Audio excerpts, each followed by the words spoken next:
नमस्कार बच्चों। आज हम करते हैं कक्षा 10वीं की कविता है गाता खग। खग में होता है पक्षी, जो कि श्री सुमित्रानंदन पंत द्वारा रचित कविता है। सबसे पहले करते हैं प्रसंग। प्रस्तुत पंक्तियां हमारी हिंदी की पाठ्य पुस्तक कविता गाता खग में से ली गई है, जिसके रचयिता सुमित्रानंदन पंत जी है। इसमें कवि ने पक्षियों के माध्यम से मानव के सुखद, सुंदर और मंगलमय जीवन की कामना की है। अब हम करते हैं इसकी व्याख्या। गाता खग प्रातः उठकर। इसमें कवि ने बताया है कि जो पक्षी हैं वो सुबह उठकर, प्रातः उठकर यही गीत गाते हैं कि सुंदर सुखमय जग जीवन। जो मनुष्य का जीवन है वो सुंदर है और सुखमय, सुख से भरा हुआ है।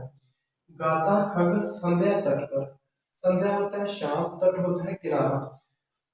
इसमें कवि ने बताया कि जब संपूर्ण संसार शाम के समय विराम की ओर अग्रसर होता है, तो ये पक्षी हैं कहीं तट पर बैठकर, कहीं नदी के किनारे पर बैठकर, कहीं सरोवर के किनारे पर बैठकर मनुष्य को यही संदेश देते हैं कि मंगल मधुमय जग जीवन। जो मनुष्य का जीवन है वो कल्याणकारी है और आनंद से भरा हुआ है।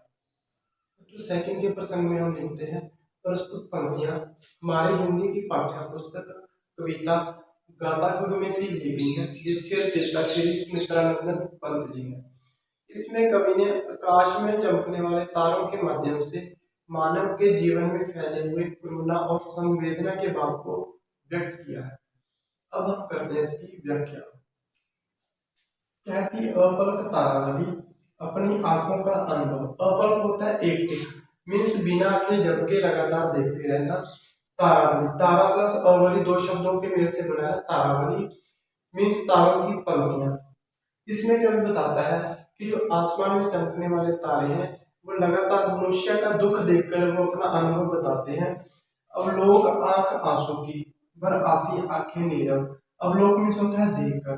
कवि बताता है कि मनुष्य का दुख देखकर तारों की जो आंखों में से अश्रु आ जाते हैं, आंसू आ जाते हैं, और भर आती आंखें नीरव, और पूरी तरह से आंखें भरकर मौन हो जाती है। नीरव में होता है मौन हो जाना। इसमें कवि बताता है कि जो तारों की पंक्तियां हैं आसमान से लगातार मनुष्य के दुख देखकर पूरी तरह से नीरव हो जाती हैं और अपना जो दुख है वो ओस के रूप में धरती पर प्रकट करती है। बच्चों, थर्ड के प्रसंग में हम लिखते हैं प्रस्तुत पंक्तियां हमारी हिंदी की पाठ्य पुस्तक कविता गाता खग में से ली गई है, जिसके रचयिता श्री सुमित्रानंदन पंत जी। इसमें कवि ने फूलों के माध्यम से मनुष्य को सदा मुस्कुराते रहने का ही संदेश दिया है। अब हम करते हैं इसकी व्याख्या। इसमें कवि कहते हैं हसमुख पर सुन सिखलाते पल भर है जो हंस पाओ। कवि कह रहा है कि जो खिले हुए फूल है, परसुन में होता है फूल, जो खिले हुए फूल है वो हमें यही सिखलाते हैं कि जो मनुष्य का जीवन है वो पल भर के लिए, बाकी जो मनुष्य का जीवन बहुत छोटा है, उसे हमको हंस खेल कर ही बिताना चाहिए। अपने उर की सौरभ से जग का आंगन पर जाओ। उर होता है हृदय, सौरभ होता है सुगंध। इसमें कवि बता रहा है कि हमें अपनी हृदय की सुगंध से ही संसार में अच्छे काम कर अच्छाई ही फैलानी चाहिए। जो फोर्थ के प्रसंग में हम लिखेंगे प्रस्तुत पंक्तियां हमारे हिंदी की पाठ्य पुस्तक कविता गाता खग में से ली गई हैं, जिसके रचयिता श्री सुमित्रानंदन पंत जी हैं। इसमें कवि ने सागर में उठने वाली लहरों के माध्यम से मनुष्य को सदा अपने लक्ष्य की ओर बढ़ते रहने का संदेश दिया है। बच्चों, फोर्थ की व्याख्या में हम लिखते हैं उठ उठ लहरें कहती है हम कूल विलोक न पाए। कूल में होता है किनारा, विलोक में होता है देख पाना। इसमें जो लहरें हैं वो बार बार उठ उठ कर कहती हैं कि हम किनारे को देख नहीं पा रहे। बच्चों, ये एक आध्यात्मिक प्रयास है। इसमें कवि बता रहा है कि जिस प्रकार एक शरीर अपने परम तत्व की प्राप्ति के लिए वो लगातार भिन्न भिन्न शरीर प्राप्त करता है। एक शरीर के नष्ट होने पर वो दूसरे शरीर में चला जाता है, क्योंकि वो अपने परम तत्व की प्राप्ति के लिए लगातार संघर्ष कर रहा है। उसी प्रकार वो लहरें कहते हैं कि हम इसी उमंग में बह बह आगे बढ़ती जाएं। वो इसी उत्साह के साथ आगे बढ़ती जाती हैं कि उनको कभी ना कभी अपने परम तत्व की प्राप्ति होगी, वो कभी ना कभी उनको अपना जो किनारा है वो कभी प्राप्त होगा।